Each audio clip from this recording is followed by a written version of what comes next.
आका industry private limited देशातील नामांकित पीव्हीसी फर्निचर आता आपल्याला मिळणार आपल्या सिंधुदुर्ग जिल्ह्यात देखील। आधुनिक युगातील आधुनिक पाऊल विजय यूपीव्हीसी फर्निचर।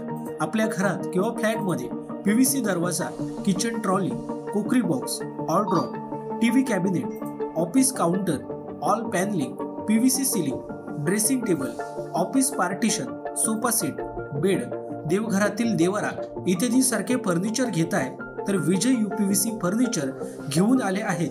ही सुवर्ण संधी फक्त तुमच्यासाठी। वाळवी किंवा पाण्यापासून कोणत्याही प्रकारचा धोका नाही। चला तर मग विचार कोणता करताय?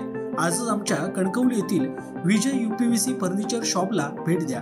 आमचा पत्ता शॉप नंबर 5 तळमजला, कलेश्वर कॉर्नर, होंडा शोरूम नजीक, कलमट, तालुका कणकवली, जिल्हा सिंधुदुर्ग। एकदा अवश्य भेट द्या आणि आपणास पसंत असलेल्या फर्निचर वस्तूंची निवड करा। आमच्या फर्निचर बाबत अधिक माहिती जाणून घेण्यासाठी www.kakaprofile.com या वेबसाईटला भेट द्या किंवा अधिक माहितीसाठी 9420206340 किंवा 9256566256 किंवा 9588487928 या संपर्क क्रमांकावर संपर्क करा। मला असं वाटतं की आज इथं हे वक्तव्य करणं योग्य नाही, परंतु मुख्यमंत्री माझी लाडकी बहीण योजनेच्यामुळं, त्या निधीमुळं कुठच्याही योजनांवर इव्हन उद्योजकांच्या इन्सेंटिव्हवर देखील परिणाम होणार नाही याची दक्षता पूर्ण सरकारनं घेतलेली आहे। आणि दुसरी महत्त्वाची गोष्ट अशी आहे की ज्या ठिकाणी आजचा हा कार्यक्रम होतोय कणेरी मठामध्ये, इथे जे काही सामाजिक काम केलं जातं, आज सत्काराच्या निमित्तानं मला गोमाता प्रदान करण्यात आलेली आहे।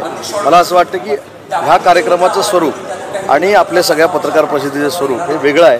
त्याच्यामुळे मी आपल्याला विनंती करतो की या पवित्र ठिकाणी राजकीय प्रश्नाला उत्तर देणं योग्य नाही। आपल्या विभागाशी संबंधित एक आहे की जयराम रमेश यांनी दावा केला की एकट्याच साखर MIDC मधील 50 पेक्षा अधिक उद्योग हे परराज्यामध्ये गेलेले आहेत, अशी परिस्थिती। असं कोणी केलं? जयराम रमेश, काँग्रेसचे। कोण आहेत ते? जयराम रमेश कोण आहेत? कोण? काँग्रेस नाही, काँग्रेसचे वरिष्ठ नाही। त्यांचं कशाला ऐकायचं आणि मी सांगायचं? ऐकून घ्या, ज्या व्यक्तीला महाराष्ट्राची भौगोलिक परिस्थिती माहिती नाही, ज्या व्यक्तीला 1961 सालामध्ये MIDC स्थापन झालेली माहिती नाही, ज्या व्यक्तीनं महाराष्ट्राचा कधी अभ्यास केला नाही, त्यांनी त्यांचे नेते अमेरिकेमध्ये जाऊन आरक्षण रद्द करणार हे जे बोलले त्याच्यावर काही ते बोलावं, ते जनतेकडनं अपेक्षा आहे। महाराष्ट्र परकीय गुंतवणुकीमध्ये जो मागं गेलेला होता तो 1 नंबरला आहे आणि भविष्यातली 25 वर्ष राहील। तर माझे कोणते जयराम रमेश यांना विनंती आहे की आरक्षण रद्द करणार हे जे काही तुमचे नेते अमेरिकेमध्ये जाऊन बोललेत त्याच्यावर प्रेस कॉन्फरन्स घेऊन सांगा। बाकीची गोष्ट महाराष्ट्र कसं सांभाळायचं, औद्योगिक क्षेत्र कसं सांभाळायचं ते तुम्ही आमच्यावर सोडा। नितेश राणेंच्याकडून अजूनही वादग्रस्त वक्तव्य सुरू आहेत। आता अचलपूरमध्ये गुन्हा देखील दाखल झालेला आहे, त्यांच्यावर धार्मिक तेढ निर्माण करण्याची वक्तव्य केलेली आहे।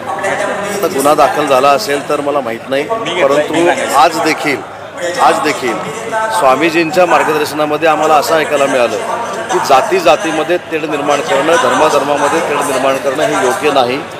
मला असं वाटतं की स्वामीजींचा हा जो सल्ला आहे हा प्रत्येकानं तंतोतंत पाळला पाहिजे। धन्यवाद। उद्धव ठाकरे यांनी काल अमित शहा यांची तुलना जी आहे ती अहमद शाह अब्दाली यांच्याशी केली। अहमद शाह अब्दाली सारखी लोक येऊन या ठिकाणी त्या बाबतीत मी फक्त नावं घेतली नाहीत, मी स्वामीजींना विनंती केलेली आहे की अशा पद्धतीचं बेताल वक्तव्य करणारे जे नेते आहेत त्यांना महाराष्ट्राची संस्कृती पटवून देण्यासाठी एक 4 भिंतीच्या आत त्यांनी प्रशिक्षण वर्ग घ्यावं, त्याच्यातच ते आलं। चला।